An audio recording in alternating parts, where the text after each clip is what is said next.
तब तक नहीं मरेगा जब तक हम हनुमान जी की शरणागति नहीं लेंगे, तब तक रावण नहीं मरेगा। तो सबसे पहले जब हम आप लोग उठते हैं तो एक हनुमान चालीसा का पाठ जरूर होना चाहिए। जब भी आप लोग घर में रहते हैं तो हनुमान चालीसा का पाठ जरूर करना, ठीक है। इसी प्रसंग से रावण का वध तक पहुंचेंगे। सज्जनों, रावण हनुमान जी के नाम से कौन डरता है? सबसे ज्यादा भूत किसके नाम से डरते हैं? हनुमान जी के। भूत पिचास निकट नहीं आवे, हनुमान जब नाम सुनावे। क्यों डरते हैं पता है आपको? किस लिए डरते हैं? इसलिए डरते हैं बहनों, आप खूब कथा सुन रही है, मन से सुन रही है, ये ध्यान योग्य बात है। हनुमान जी के नाम से भूत इसलिए डरते हैं कि हनुमान जी ने सेवा की। राम जी उनको बड़ा बड़ा राजनीतिक दुशालाओं को उतार करके आत्मसमर्पण होकर के इस प्रसंग को सुनना कि हनुमान जी को राम जी बड़ा बड़ा पद देना चाहते थे, पर उन्होंने कोई पद नहीं लिया। न सेनापति का पद लिया, कोई पद लिया ही नहीं। उन्होंने कहा प्रभु मुझे आपकी शरणागति चाहिए, तो मैं दास्य भक्ति में, अगर मैं आपके दास हूं और दास ही रहना चाहता हूं, इसलिए हनुमान जी दास्य भक्ति में अग्रगण्य हैं। तो जो पद लेता है, बहुत बड़े बड़े हमारे बीच में कोई पद का नहीं, यहाँ तो सब सेवादार आए हैं जिन्होंने सेवा का धर्म स्वीकारा है। तो जो सेवा का धर्म स्वीकार के पद लेता है वो हनुमान जी का पक्का भक्त है। और जो राजनीतिक उसमें बड़े बड़े पदों पर बैठ करके और जो भ्रष्टाचारी हो जाता है वो हनुमान जी का कभी भक्त नहीं हो सकता है। और जो समाज सेवा के लिए पद लेता है हनुमान जी की असीम कृपा उस पर होती है। तो सज्जनों, हनुमान जी ने कभी पद नहीं लिया। तो जो पद लेता है उसके नाम के आगे लगता है भूतपूर्व विधायक, भूतपूर्व मंत्री, लगता है कि नहीं लगता है? तो जो पद लेता है उसका नाम, उसके आगे पीछे भूत लगता है। हनुमान जी ने पद ही नहीं लिया, केवल कार्य किया, इसलिए उनके नाम से भूत यूं ही डर जाते हैं, क्योंकि जिसने पद ही नहीं लिया उसने सेवा की है, इसीलिए डरते हैं। एक दूसरी बात, जब हनुमान जी लंका गए मुद्रिका लेकर के, समुद्र को उन्होंने फलांगा है, तो उनको पूछा कि कितनी बड़ी छलांग आपने लगाई?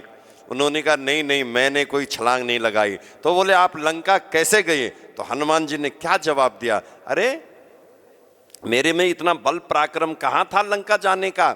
मैं तो लंका में उड़ने की मेरी सामर्थ्य नहीं था। तो कैसे गए?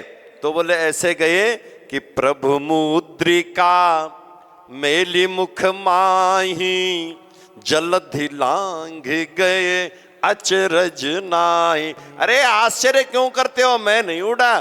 प्रभु ने जो मुद्रिका दी थी अंगूठी, बस मैंने वो मेरे हाथ में आते वो नाव बन गई और मैं सो करके गया, वो मुद्रिका ले गई मुझे पार। ऐसा नहीं बोला कि मैं उड़ करके गया। ये हनुमान जी की भक्ति, ये मैं नहीं कह रहा हूं। प्रभु मुद्रिका मेली मुखमाई और जलधि लांघ गए अचरज नाही। तो अच्छा ठीक है, वहां तो तुम ऐसे गए, आते समय वहां से जब आप लोग आए वहां से तो क्या बोलोगे कि सीतामणि जी, सीता माता ने चूड़ामणि दी उस, हाँ हाँ, अरे वो तो बिल्कुल, वो तो प्रभु की मुद्रिका तो छोटा आसन था, पर वो चूड़ामणि तो मानो में डलत के गद्दे के ऊपर सो गया, जैसे ही माँ के हाथ का प्रसाद आया, सो के आया मैं समुद्र में।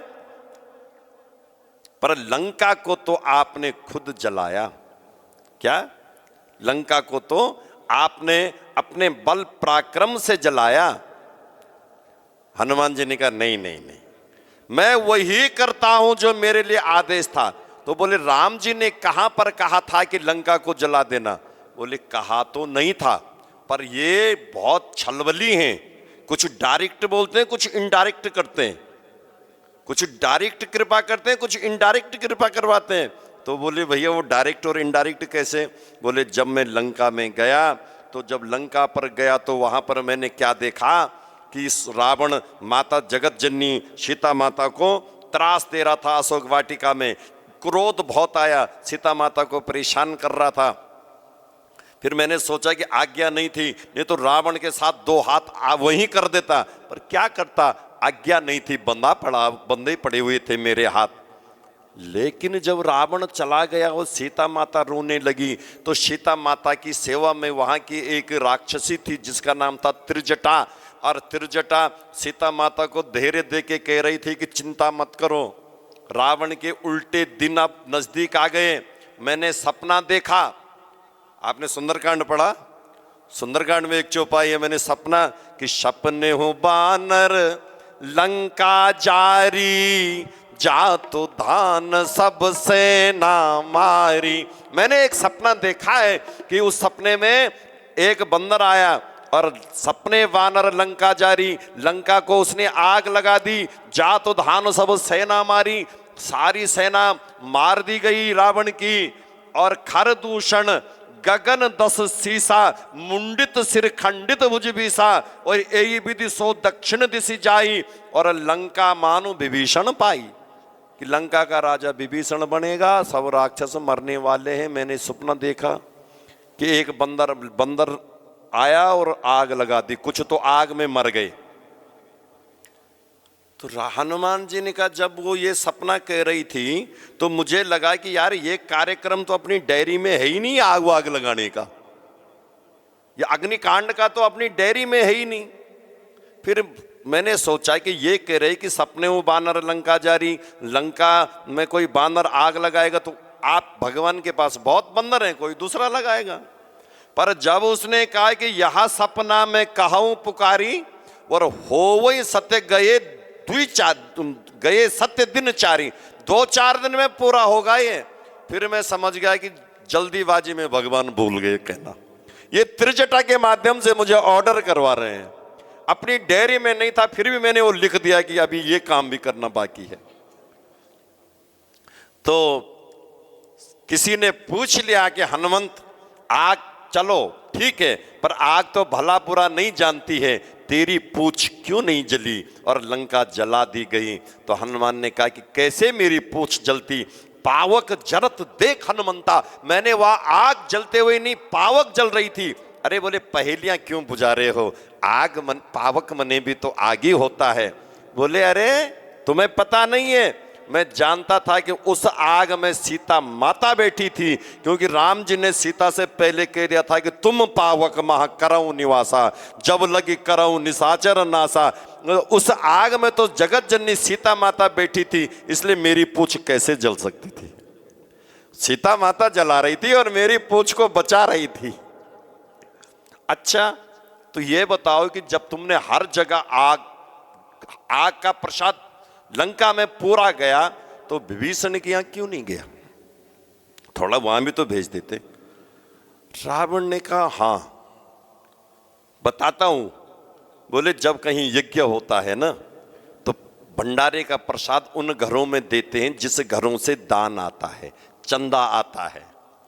जिन घरों से उगाई आती है, चंदा आता है, तो उस घर में कमेटी के कार्यकर्ता प्रसाद उन घरों तक पहुंचाना पड़ता है जहां से चंदा आता है। विभीषण के घर से न तेल आया, न मेरी पूंछ में बांधने के लिए कोई कपड़ा आया, न पेट्रोल आया, न केरोसिन आया, न घी आया, न माचिस आई, तो मैं फ्री में उसको प्रसाद कैसे दे देता। मैंने तो उन घरों में प्रसाद दिया जिन घरों से मुझे जलाने के लिए पदार्थ आए थे, वस्तु आई थी, वहां मैंने प्रसाद दिया।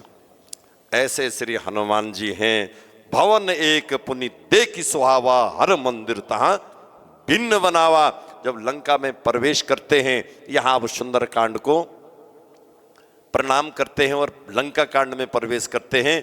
सज्जनों, हरि कथा प्रेमियों, माताओं,